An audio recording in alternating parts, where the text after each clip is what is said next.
The forest was quiet tonight, too quiet. I'd been hunting these woods for years, and the eerie silence made my skin crawl. I gripped my rifle tighter, scanning the trees for any sign of movement. The full moon cast long shadows, turning familiar paths into a labyrinth of darkness. It started with whispers on the wind, barely audible but unmistakably human. I turned, aiming my flashlight into the void, but saw nothing.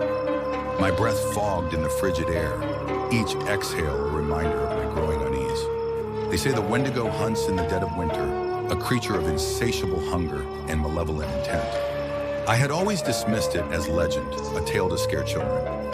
Tonight, I wasn't so sure. A snap of a twig to my right made me whirl around. There, in the distance, eyes glinted back at me, unnaturally high off the ground. I raised my rifle, but my hands trembled.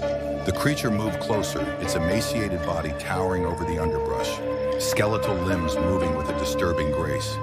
The stench hit me next, a nauseating mix of decay and blood. I stumbled back, almost dropping my gun. The Wendigo let out a low growl, a sound that resonated deep within my bones.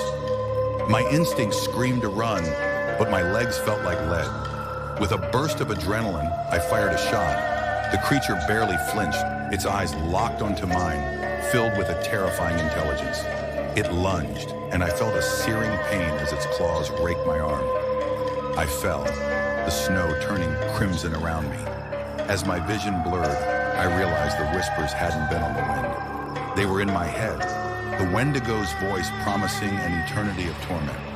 The last thing I saw was its ghastly face looming over me, a predator savoring its prey.